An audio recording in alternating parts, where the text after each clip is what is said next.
So he is like an atheist. He doesn't believe in God. And what he said that we don't believe in Quran and you should not believe in God. Why in this 21st century you are believing in Almighty God? This in modern era, the science technology is that much higher. Then why should you believe in God? You should not believe in God. You should do what is better for human beings. Thank you. The brother asked the question on behalf of his friend who's an atheist, that why believe in God in this age of science and technology, be a good human being. Brother, the first thing I'll do is I'll congratulate your friend. Why? Because most of the human beings, unfortunately, they are doing blind belief. He's a Hindu because father is a Hindu. He's a Christian because father is a Christian. Some people are Muslim because the father is a Muslim. This friend of yours, atheist, is thinking. He may be coming from a religious background, but he may not agree that the God which his parents worship, they are worth being called as God. So the reason I congratulate him is because he has said the first part of the Islamic Shahada, La ilaha, there is no God. The only thing I have to do is prove to do is illallah but Allah, which I shall do inshallah. So this person, half my job is done. To the other non-Muslim first, I have to prove to him the God is worshipping is false God. And then prove to him about true Allah subhanahu wa ta'ala. This non-Muslim is an atheist, half my job is done. He's already said the first part of the Islamic Shahada, La ilaha, there is no God. The only thing I have to do is illallah but Allah, which I shall do inshallah. Now since you said your friend believes in science and technology and the world is advancing, I will ask the atheist a question, that suppose an equipment is brought in front of him, who no one in the world has ever seen. And if the question is asked to your friend, that who will be the first person who will be able to tell you the mechanism of this equipment who no one in the world has seen? Who is the first person? And the reply he will give, he may say that the manufacturer, or he may say the inventor, or he may say the creator, or he may say the maker. Whatever he says, it will be somewhat similar. Either creator, maker, manufacturer, inventor, whatever it is, it will be similar. And the second person is, whoever the creator, inventor, manufacturer has told, he'll be the second person. But the first person would be the creator, the manufacturer, the inventor. Keep this answer at the back of your mind. Then ask him the next question, that how did our universe come into existence? So he will tell you that, today science is advanced and we have come to know that our universe was once a primary nebula. Then there was a big bang. There was a secondary separation, which gave rise to galaxies, the stars, the sun, the moon, and the earth on which we live. When did you come to know this? So he will tell you, it was in 1973, when a group of scientists, they described the Big Bang and the creation of the universe. So you tell him, what you came to know hardly about 35, 36 years back is already mentioned in the Quran 1400 years ago in Surah Anbiya, chapter number 21, verse number 30, where it says, Avalam yaral lazina kafuru. Do not the unbelievers see, anna samawati wal arda, kan zaratkan saknahuma, that the heaven and the earth were joined together and we clove them asunder. Who could have mentioned this in the Quran 1400 years ago? So the atheist may say, maybe it was a fluke. Don't argue. Continue. Ask him the next question. What is the shape of the earth? So he will tell you, previously, the human beings thought that the earth on which we live is flat. It was in 1579, when Sir Francis Drake, when he sailed around the earth, he proved that the earth is spherical. You came to know in 1579, hardly 400 years back. Quran mentions 1400 years ago. It's mentioned in the Quran in Surah Naziyat, chapter number 79, verse number 30. Wal arda ba'da zalika dahaha. And thereafter, we have made the earth egg-shaped. Dahaha, one of its meanings is an expanse, and the earth is an expanse. The other meaning is derived from the Arabic word duya, which means an egg. And it does not refer to a normal egg. And we know today that the world is not completely round like a ball. It is flattened from the pole. It is geospherical in shape. And the Arabic word dahaha doesn't refer to a normal egg. It specifically refers to the egg of an ostrich.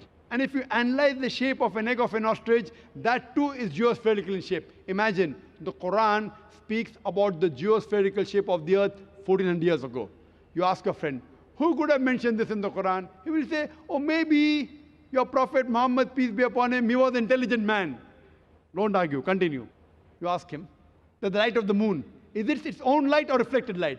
So he will tell you that previously we human beings thought that the light of the moon is its own light. Recently in science, 100 years back, 200 years back, 300 years back, we came to know that the light of the moon is not its own light, it's a reflected light. What you came to know recently is mentioned in the Quran 1400 years ago in Surah Furqan, chapter number 25, verse number 61. The Quran says the light of the sun is its own light, and the light of the moon is described as munir or nur, meaning borrowed light or reflection of light. So who could have mentioned that the light of the moon is not its own light but reflected light 14 years ago? He may give a pause and say, okay, maybe your prophet was very, very intelligent. Don't argue. Continue. I learned in school that the sun, though it revolved in the solar system, in the galaxy, it did not rotate about its own axis. Is that what is mentioned in the Quran? No, that is what I learned in school. We were in 1982. 1982, 27 years back, I had learned that the sun was stationary. But Quran says in Surah Anbiya, chapter number 21, verse number 33, هُوَ الَّذِي خَلَقَ اللَّيْلَ وَالنَّهَارَ. It is Allah who has created the night and the day. وَالشَّمْسَ وَالْقَمَرَ, the sun and the moon. كُلٌّ فِي فَلَكٍ يَسْبَحُونَ. Each one traveling in orbit with its own motion. That is because yasbahun means it describes the motion of a moving body. So Quran says the sun and the moon, besides revolving, it even rotates about its own axis. And today science has come to know that the sun takes approximately 25 days to complete one rotation. Who could have mentioned this in the Quran 1400 years back, which we came to know recently, hardly 20 years back, 30 years back? He'll give a pause. Don't wait for the answer. You can continue. Quran speaks about that the sky, Almighty God has made a protected ceiling. Without it, life cannot exist on the face of the earth. In Surah Anbiya, chapter number 21, verse number 32. Quran speaks about water cycle in several places in the Quran. In Surah Az-Zumur, chapter 39, verse number 21. In Surah Rum, chapter number 30, verse 24. In Surah Hijr, chapter 15, verse 22. In Surah Mu'minun, chapter 23, verse number 18. In Surah Nur, chapter number 24, verse number 40. In Surah Araf, chapter number 7, verse 57. Several places, the Quran speaks about the water cycle in great detail. Who could have mentioned this 14 years back? He'll give a pause. Don't argue. Keep on continuing. Quran speaks about biology, that we have created every living thing from water. Quran speaks about botany, that we have created every plant in pairs, 2 and 2, in sexes, male or female. In Surah Taha, chapter number 20, verse number 53. Quran speaks about that the animals have been created from water. Surah Nur, chapter 24, verse number 45. Quran speaks about that human beings have been created from water. Surah Furqan, chapter 25, verse number 54. The Quran speaks about genetics, that it is the male fluid which is responsible for determining the sex of the child. In Surah Najm, chapter number 53, verse number 45, 46. And Surah Qiyamah, chapter number 75, verse number 37 to 39. The Quran speaks about embryology. The Quran speaks about geology. The Quran speaks about oceanology. You can give a talk for hours together. After every scientific sign mentioned in the Quran, ask your friend, who could have mentioned this in the Quran 14 years back? The only reply I can give you is the creator, the manufacturer, the maker, the inventor. This creator, this manufacturer, this inventor, we Muslims call as Allah, we call him God. So today, science is not eliminating God, it is eliminating models of God. La ilaha illallah.